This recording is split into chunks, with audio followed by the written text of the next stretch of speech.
Okay. We'll do palindrome rearranging now. This is a pretty neat one. Given a string, find out if its characters can be rearranged to form a palindrome. Cool. All right, so we've seen palindromes before. We saw them in task 3, which is another one I've sort of made reference to before. Yeah, this was sort of how we checked to see if something was a palindrome. So maybe I'll just copy that code because that might be useful here, right? If we need to check if something can be rearranged into a palindrome, then maybe it would help to know if it is a palindrome. So we'll just do function is palindrome. Yeah, is palindrome. And I forget what the string was called in this case. What were we calling it here? Oh, it was called input string there? Well, that's not going to fly. We'll call it str. And by the way, just to get you guys thinking about this, if anyone has any sick palindromes on deck, let me know. Pop them in the chat there because we're going to be needing some examples here. So anyone have an idea for a palindrome? Get it in the chat. We'll use it a little later. As for now, let's just scrunch this up a little bit. And look at this. Look at this. This must be an old algorithm or something, because I don't know if I like what I'm seeing in terms of these variable declarations. So, okay, there we go. I want to test this, but I'm not seeing any examples in the chat yet. So, let's see. Do I have to make up my own? Well, I guess I can just go for an example of something that's not a palindrome. Cool. Not a palindrome. Okay. Oh, we've got one. Thank you, Hot Woo Knight. Not that in there. Never odd or even. Run test. We should expect a true, right? True. Okay, great. Let's do level. Level. I'll spell it right. Thanks for that one, Mike. Drawkword. That's another good one. Okay, so that's true. All right, I think this function is working the way we want it to. It's checking if the palindromes are working, so that's great. All right, now let's actually try the problem here. So what is it asking us again? It's asking us if the characters can be rearranged to form a palindrome. So it's not saying, is it a palindrome? It's saying, could it become a palindrome? And they give us this example here, AABB, and we could rearrange this to make ABBA. Or technically we could do BAB as well. We've got some options is what I'm trying to say. Anyway, that's what we're looking at for this one. So, all right, well, you guys know how I like to roll. I want to use the most naive interpretation to begin with, and then maybe improve it from there if we have to. So, since this is one where it's asking us if we can form a palindrome by rearranging the string, or in other words, you know, to use a more math-oriented word, we could say, is there a permutation of this string that would be a palindrome? And by the way, when I say a permutation, what I mean is kind of like a rearrangement of the letters. That's what we're talking about, okay?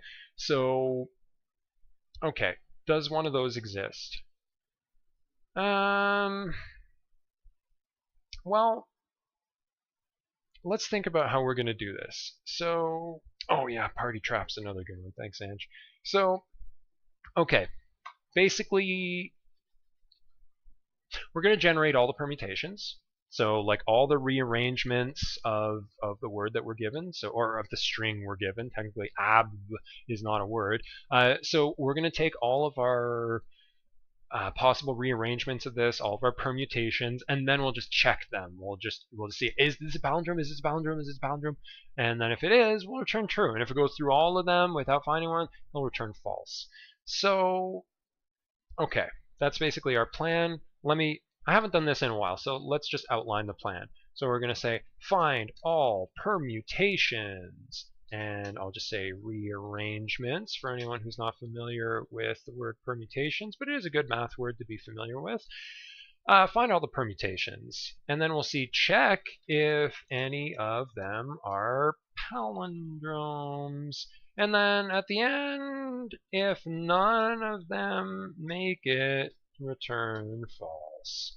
And I might as well just get that return false in there. Okay, great. So let's start with this. Find all permutations. And as it turns out, that's kind of a complicated thing. You know, you might think like, well, that kind of reminds me of what we did in like was it alternating sums? No, it wasn't alternating sums. It was our similar. Yeah, 2 tasks ago. So this one, our first attempt, we basically looked at all of them, right? This is where we looked at all the possibilities that we could get by switching a pair of elements. And we found that we were able to generate all of those and you know, find if one of them ended up being the same as the other array, and we were able to pass all of the visible tests here. And maybe it's kind of a bad omen here that this one was not able to pass all of the hidden tests. So maybe that's a bit of foreshadowing here, but we'll see what happens. The issue is that permutations are more complicated because in the previous one, we were just swapping 2 elements, right? So we were just swapping I and j, let's say. So we set I to one thing, and we basically like looped through all the elements with I, and then looped through all of the next elements after I with j. And then we just compared pairs at a time. So we basically had 2 iterators going. The problem with this now is we want to do something like this. So let's just go with a very, very, very simple string. Very, very, very, very simple. ABC. There we go. Okay. So we want something like this, ABC.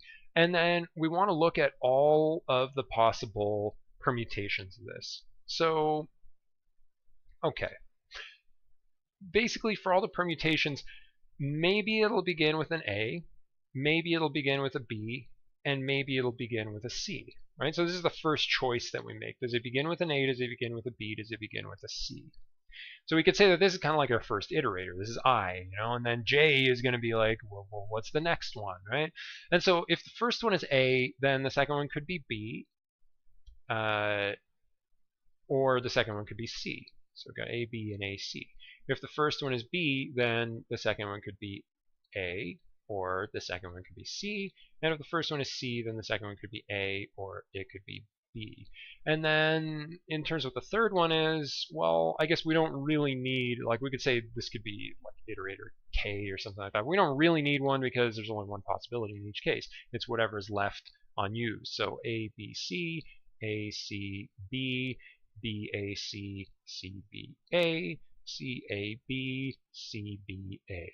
Okay, great. So these are all of our permutations of this.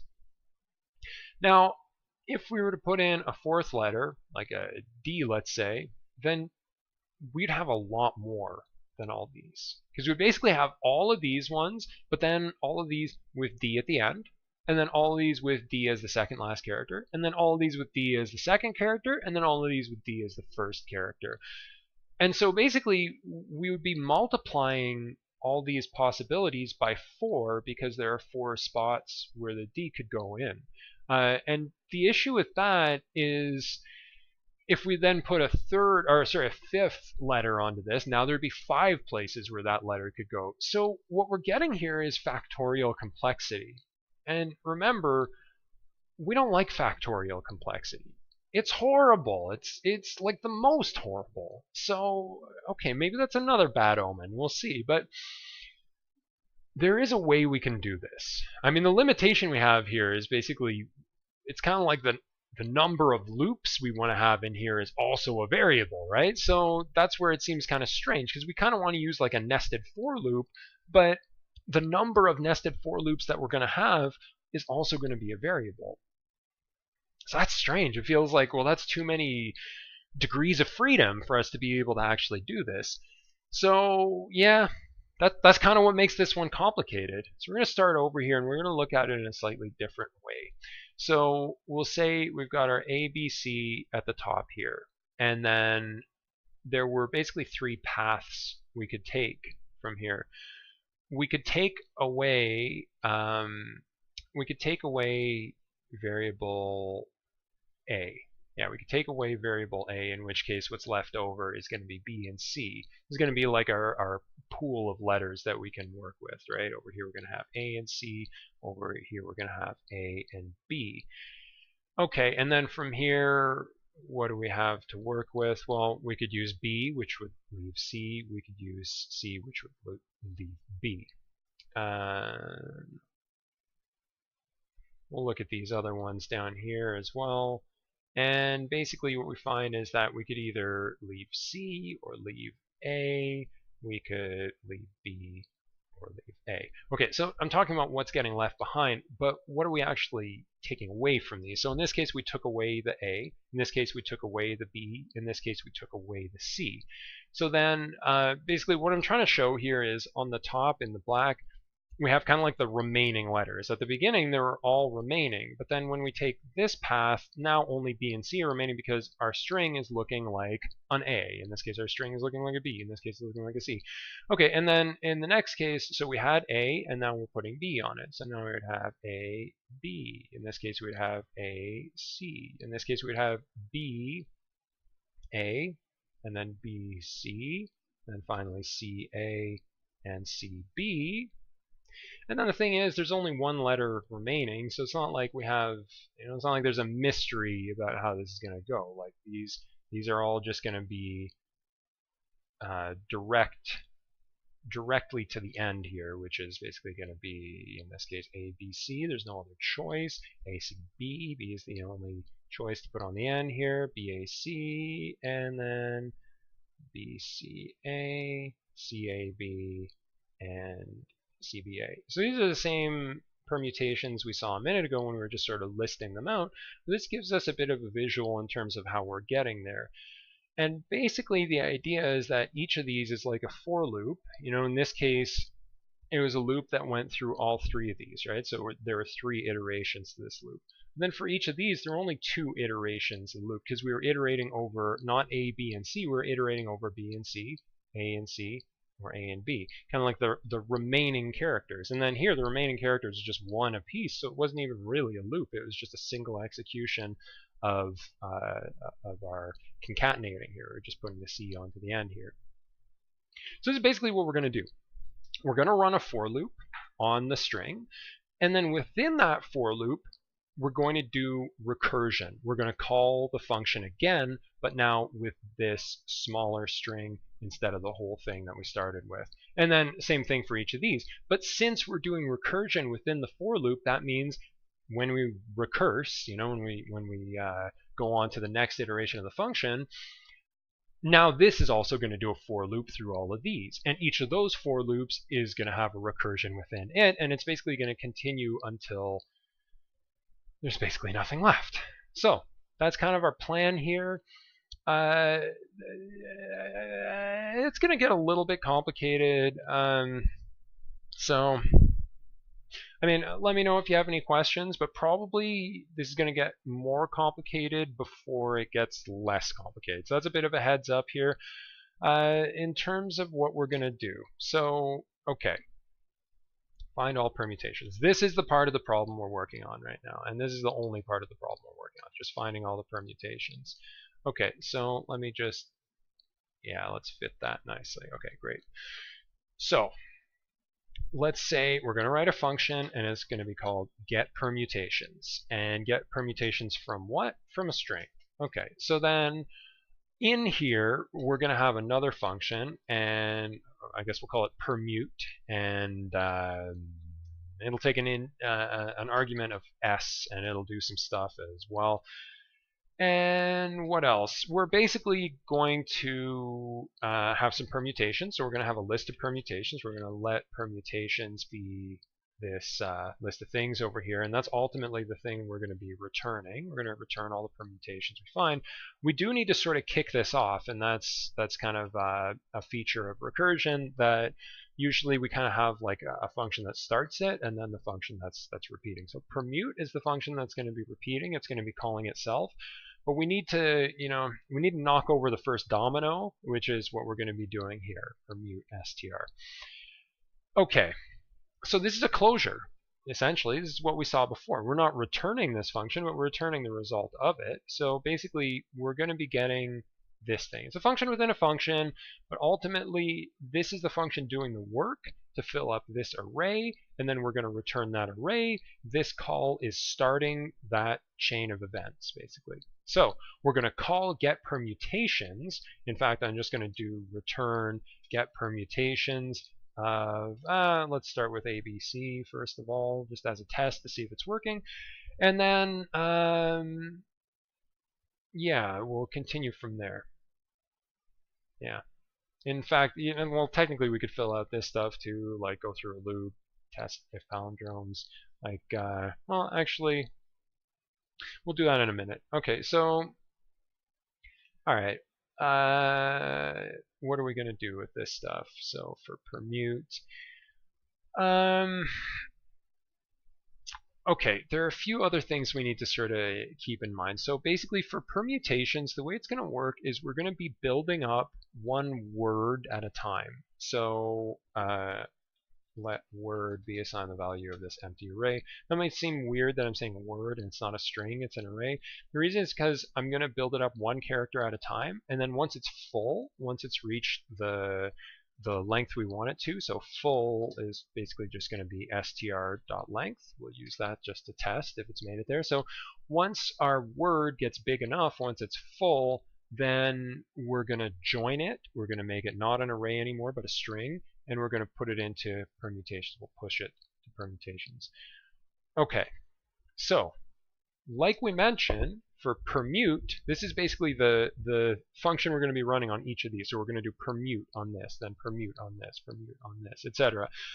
So since this has a for loop in it, that's what we're going to start with for permute. We're going to do a for loop, and it's going to start with I at 0. It's going to go all the way to s.length. Now s, if you're wondering what's the difference between string like str and s, so basically, the idea is that string, str, is the thing that we're starting with right off the bat, whereas str is whatever we're putting into the function. So, it could be these smaller ones, it could be this one down here. It will at some point be this, like when we first call it, str is the first thing we're putting in there. The thing is, this s, it's not the whole string, it's like some piece of the string. We're kind of cutting it up one piece at a time, and then building up this thing, like these pink letters. That's what we're going to have in our word array. And once it gets full, once it gets to a point like this where it's totally full, that's when we're going to put it into our permutations array. That's basically the idea here. Okay, great. So I'm going to say let character be assigned the value of s at I. Okay, so that's basically the character we're going to remove, is the character we're not going to be using. So like in this case, the character was A. In this case, the character was B. In this case, it was C. Okay, so what are we going to do with that character? Well, first, we're going to put it into word. So we're going to say word.push character. And then after that, we're going to say, is our word full?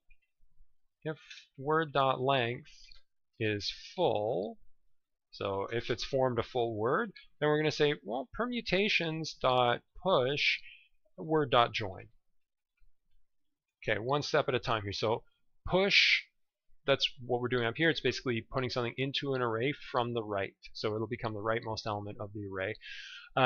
We're going to do this push here, which is basically saying, well, if we've filled up the word, if this gets to a point where it has as many characters as it needs, like for example, in this case, we started with a 3-character string. So all of our permutations should also be 3-character strings. So once our word gets to a point where it's totally full, then it'll say, oh, that's a permutation. Let's finish that up.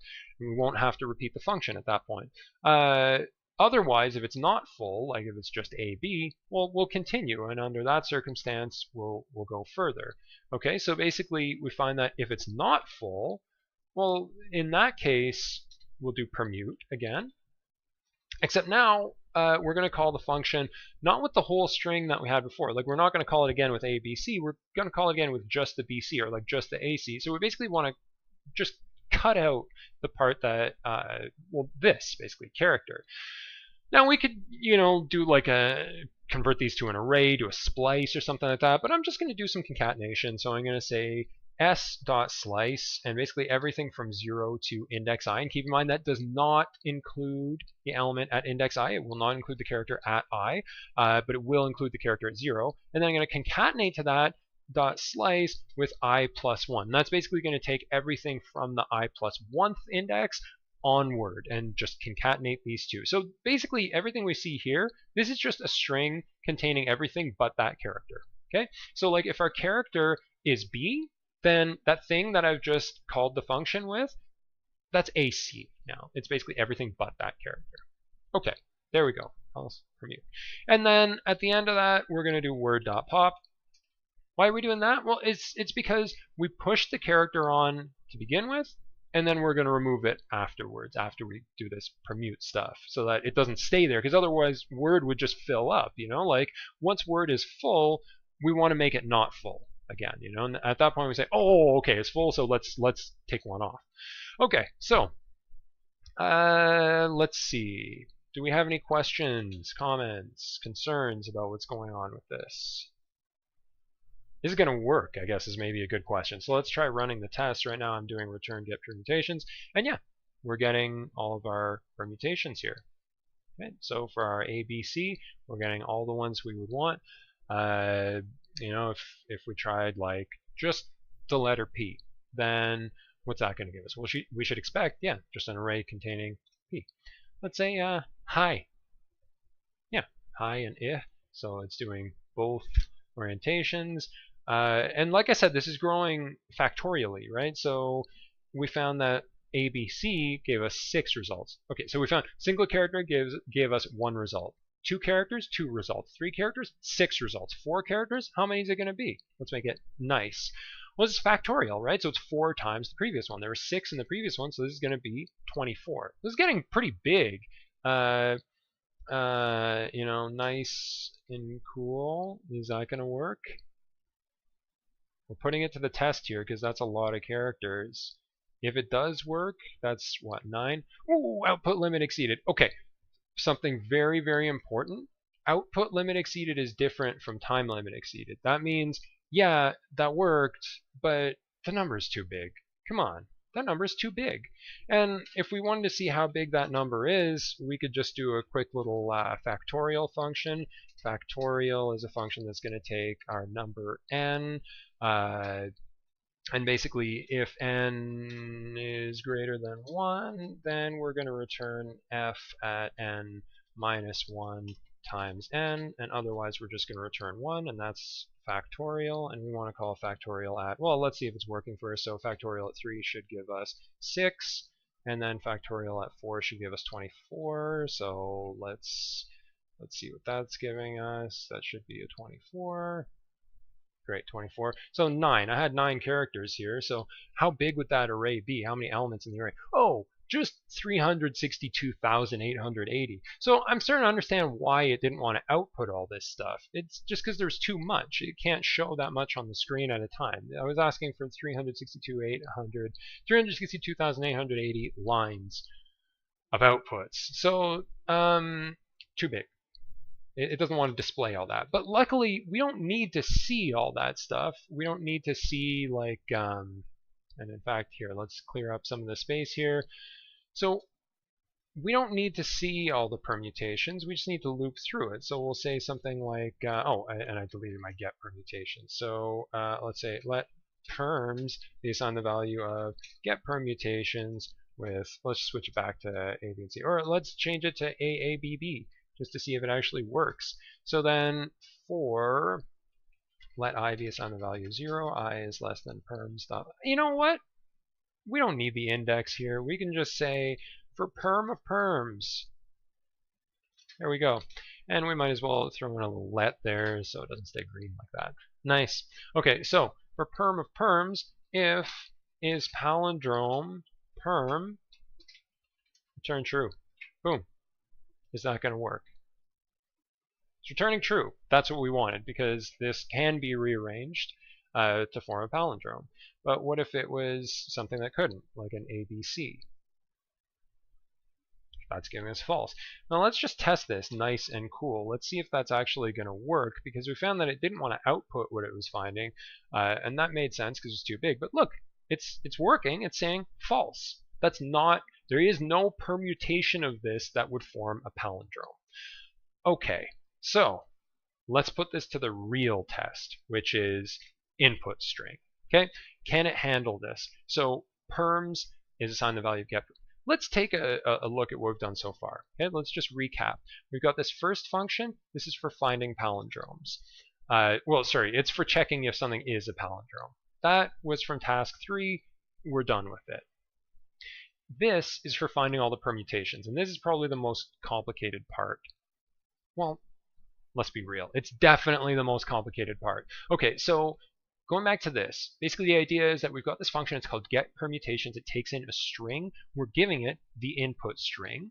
I was testing it out with like ABC and stuff like that before, but the main thing is that when we put it into get permutations, this is going to generate all the permutations. In terms of how it's doing that, well, we can get into the details, but basically it's doing this. This is kind of what it's doing. So it's doing a for loop, and then within each for loop, it's basically reiterating the function. And the reason I drew this as a tree is because a tree is a nice data structure for looking at this kind of recursive behavior, because now we can basically say, well, guess what? This thing right here, this is also a tree. It's a smaller tree than the larger one, but it's also a tree. It works the same way. So we can just basically snip this and say, well, now this is the root of the tree. This is where the tree starts, and we can do a for loop through here, etc. So that's basically what we're doing with this algorithm over here. Are there better algorithms for finding permutations? Yeah, there are. There are better algorithms. So are we going to use one of those better algorithms? Well, first, let's see if we need to. So let's submit this. Is it going to work, or is it going to time out? That's really what we're wondering. It times out. In fact, it doesn't even make it past test 2. It only passed the first test. Well, what was test 2? Oh, well, okay. That's pretty absurd. All right, so one thing we can see about test 2 is that it has a lot of the same character. Like a lot of the same character. And if we look at this, I probably should have checked my constraints. These strings can be up to 50. I'm afraid to even check what the factorial of 50 is, because I don't even know if it would, like, I think that would be bigger than the limit, like the limit of the size of a number can be in JavaScript. So like, I think that would just, yeah, it would be too much. Anyway, the point is, so this algorithm's not going to work for something like this. Now, I did mention there were better algorithms. One of the kind of optimizations we could make is we could say, well, if you already have that word, or if you already have something that looks like that as one of your permutations, don't bother with it. Don't bother with something that's already in there, because if we were to look at this one and look at the permutations, like let's just say return get permutations of something like AAABC. Okay, so not quite as long as that one, but the same sort of idea. Notice, like, there's repetition here. In fact, there's a lot of repetition here. Like, the same words are coming up again and again and again. There's not that many different ones here. So that's maybe part of the issue, that we have repetition, right? That we want to be able to deal with this in such a way that it can handle that repetition, because then it would probably make it past test 2, right? It would actually not have the same issue if it didn't have to consider these as all different strings. So maybe we'd do that, but the problem with that is the following. Notice our guaranteed constraints it can be up to 50, right? So we could have longer strings than this. I don't even know how long this string is. Let's find out. Let's just easy mode find out what it is. Return this thing dot length. Just because I want to know exactly what the length is on that thing. Okay, so this thing has a length of 32. Well, that's a bit longer than I was expecting it to be. Let's make it 26. So how many do we need to take off? 6. 1, 2, 3, 4, 5, 6. Okay, so I'm going to say input string is going to be assigned the value of this thing. And I'm going to see if that works. Because if that works, then maybe we would consider this. What happened? False. Okay. So that one actually did work. That one Huh, interesting. So I wonder what the limit is then. So this is 28, 30, 32. Wait a sec. Why is it not having an issue with this? Oh, silly me. I still have the dot length on there. Okay, sorry about that. If input string is this whole thing, then yeah, it's not going to work. It's going to time out. But what I wanted to check is 1, 2, 3, 4, 5, 6. So I'm down to 26 characters now. Would this work or would this also time out? Okay, so that still times out. Why am I checking this though? You might think, well, not that different from when there were 32 characters. There's a reason I wanted it to be 26 characters because, look, if this is consisting of lowercase English letters, then even if we made a string that had no repetition, it could be as long as 26 letters. And that's still only really using half of the constraint here. Because it could create something that's this long and that has no repetition, that means our algorithm would still time out even if we were accommodating for repetition. So we're not going to use it. We're going to scrap this algo. It was a nice try, good thinking. Your heart was in the right place, but it timed the F out. Okay, so timed out. Very sad face. All right, so we'll archive that one and we'll go back to the drawing board. In fact, yeah, let's go back to the drawing board. So I'm going to clear this one. And this is where I need those palindromes. So who had one loaded up? Okay, party trap. That's a good one. So party trap. Someone hit me with another one that has some repetition of characters. Can someone hit me with one that has repetition of characters? I want a palindrome that has like technically more than two at this. Like you said, there's two P's in this one, and it's true. But like I want more of the same character, and ideally for it to be a word. Okay, so you guys think about that. Try to come up with one. While you're thinking about this, I want to take a look at some of the properties here. So I want to count the characters. We've got two A's. I guess I'll try to do this in alphabetical. So we've got two A's and two P's. I'll just scratch them off, hangman style, I guess.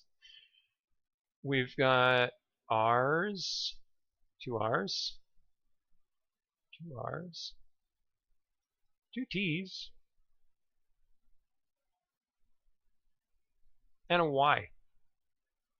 One Y. Okay, cool. That's interesting.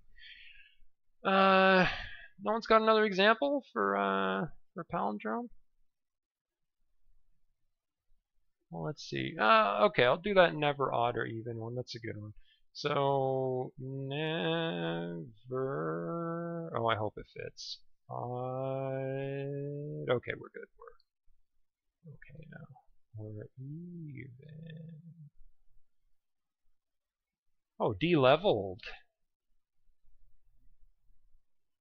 I wish I'd seen that a minute ago before I wrote all this out. But anyway, okay, we'll take a look at this one because it's here. But de-leveled, I like that one. I'm gonna try to keep that in the vocab. Okay, so alphabetical as much as possible. How many E's? We've got 1, 2, 3, 4. So 4 E's. What else do we have? Oh, I didn't count these. 2 D's. What will be next? N? N's? The N's. 2 N's? 2 N's. Oh, easy there, pal. Okay, 2 N's. And then what's next? 2 O's. 2 R's. 2 B's. Boom, boom, boom, boom. Okay, so why am I doing this? All right, great question. So it's to get some insights as to what palindromes actually look like in terms of their characters. Something to notice is that if a character appears in a palindrome, then, and here I'll use this opportunity to to get de-leveled in the mix. De-leveled. So what would that mean anyway? Is that like if you go down a level in a game or something, or maybe if something is level and you make it crooked, like a picture frame or something. Okay, so de-leveled. Something to notice is that basically if a character occurs in a palindrome, if we have this letter over here, then we're going to have it over here as well. And that's true of all these characters except for the potential middle one. So there is one character that it could have that only appears once, but everything else would have to appear twice. Or in this case, the E is actually occurring 4 times. But could it occur 3 times? Well, not unless one of the E's was this middle one. So basically what I'm trying to say is there's this property about palindromes where basically palindromes are going to have every character that appears in a palindrome will appear an even number of times except for potentially one of them. Okay, so basically the reason I'm looking at character counts as opposed to just the word themselves and like the order of the characters is because this is about rearranging. This challenge is about rearranging our strings. So the question becomes, can we rearrange the string in such a way that it would become a palindrome? Well, that basically means order doesn't matter. All that matters is, do you have the right kinds of characters to make a palindrome happen? And what we're finding is the right kind of characters. That basically means don't have more than one character where there's an odd number of them. And that's it. So basically you can either have 0 of a character, you can have an even number of a character, and I guess 0 is even, so I'm being redundant, or one character, you can have an odd number of them. It could be 1, it could be 3, it could be more. But this is basically what we're looking at. So these are palindrome properties. Palprops. Okay, great. So let's go back over here and let's try our new method. So we're going to count our characters. So let's say let character count be an array that has 26 characters and all of them begin as zeros. And then let's just return the character count just to see if that's working the way we want it to. It is. Okay, so then from there we'll just loop through. So we'll say for let I be assigned the value of 0, I is less than 26, I plus plus, and then we'll basically say or no, let's not do it that way. Let's loop through the string itself. So we'll say for character of input string, and I almost forget the let when I'm doing a for of loop. Bad habit. Anyway, okay, so let character of input string. And then basically we're just going to say let code be assigned the value of character dot character code at. Oh, yeah, maybe there's a better way we could have done this, but oh well. Don't worry. Character code at minus a dot character code at. Okay, and actually I shouldn't call that code. I should call that index, because the code is really just this part here. The index is like the reason I'm doing minus a dot character code at is because I want a to have an index of 0. I want b to have an index of 1, etc. So then I can just sort of say character count at index plus plus, and then from there at the end we can just see what our character counts become. So in this case we had 30 A's, a B, and a C. And really what we want is we want to know if is there more than one odd frequency. These are character frequencies after all, right? So is there more than one odd frequency? So let's find out how many odd frequencies are there. Well, we'll just do a dot filter x mod 2 is 1. That's another way of saying you're an odd number. If you have a remainder of 1 when being divided by 2, that means you're an odd number. So 3 divided by 2, remainder is 1. 7 divided by 2, remainder is 1. 11 divided by 2, Remainders 1. Okay, so basically this is telling us all the odd numbers. And in fact, we can run that and we can basically just see, yeah, this one had 2 odds. This one had no odds. And that one had just 1 odd. Okay, but we don't need to know like what the actual odd frequencies are in there. We just want to know how many of them are there. And specifically, are there more than 1? Well, it's technically the other way around. Is there less than 2? If there are 2 or more, then we're going to get false. We should be returning false. But if there's either 0 of these or 1 of these, then that should be fine. So if that's returning 0 or 1, well then this would return true, and we'd be good. And we do seem to be good here. We're passing all the tests. So here, let's just get another comment in here. Start all character frequencies at 0.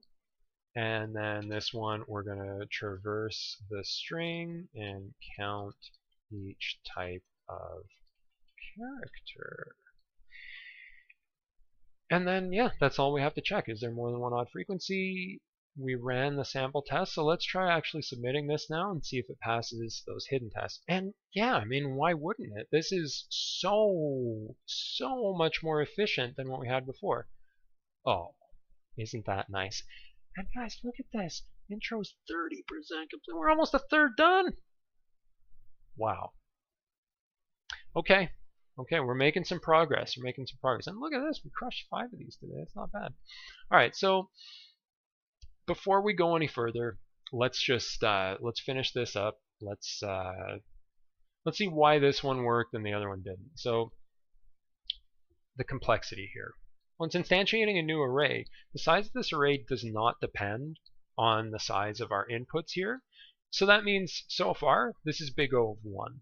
If we look at this, we're going through the string, right? We're going through input string, which could be as many as 50. So this will depend on the length of input string, but it's not like we have any other nested loops in here or anything. So basically this is going to be big O of n.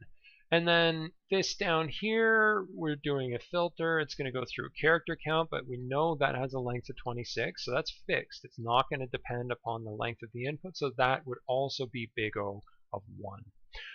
Okay, so this is basically just big O of n. That's nice. That's pretty good. So that's why it worked, you know. Whereas this one, at the very least, this is big O of n squared. At the very least. Well, no, sorry, it wasn't big O of n squared. It was big O of n factorial. That's the issue with it. So let's write that. Big O of n factorial. Worst. Timed out. Okay, and then this up here, this is big O of n. Very good. Okay. So I think that's going to be it. I'll just submit that so that the comments there are saved. And, well, that's big savings. Like to go, okay, let's actually look at that on our table here. So we went from big O of n factorial, the absolute worst, the just nightmare of a complexity. We went all the way down. This is where we were. We're as far in the horrible zone as you pretty much could be. And we went all the way down to here. We worked it down to be a big O of n. Look at that. That is an unbelievable difference in complexity. You know, like when we're at this point right here. Okay, that was meant to be a straight line, but here. What I was trying to say is, all right, well, anyway, the point is, like, comparing this complexity to this way up here, I mean, there's no comparison. It's just way more efficient. So no surprise that this one passed all the tests. But the lesson to be learned here, if there is one, is basically the idea that, you know, like we were looking at tweaking things down here. Previous algorithms we were looking at like, oh, well, you know, maybe if we did it in this order, it would be a little bit better, you know. The thing is, like, in terms of optimizations, in terms of making your code run more efficiently, then yeah, making one little change, you know, like what's a good example? Like, I guess this stuff, like this new array, as opposed to just filling it with, like starting with an empty array and then doing a loop to fill it up with zeros. uh, those are the kinds of things that the difference is going to be fairly negligible. The thing that's going to make the biggest difference is not like just which functions you work with and things like that. The thing that makes the biggest difference is how you're conceiving of the problem, how you're conceptualizing the problem. The issue here is that we looked at this very, very naively to begin with. We first tried to generate all the possible permutations and then see, is there a palindrome in there? Whereas what we found is that we don't have to do that. There's no sense in creating all the permutations when we're not going to be looking at most of them. So by analyzing what it means to be a palindrome, by looking at the genetic makeup of a palindrome, it allowed us to basically short circuit right to the solution. Just by looking at the structure of the word, it revealed whether or not it even has the potential to become a palindrome. So that's, I guess, my most important advice to you. Like, it's all about conceptualizing the problem the right way. So what we're doing over here, this like pen and paper stuff, whiteboard kind of stuff, this can be the most important part of algorithm design. This can be the most important part of actually, well, it sounds ironic to say, but I would say that this is almost the most important part of programming, even though there's not really any programming involved here, or at least no typing or anything like that. So keep that in mind. It can make the difference between big O of n and big O of n factorial, which is just a world of difference. Okay, so I think we're going to wrap it up there for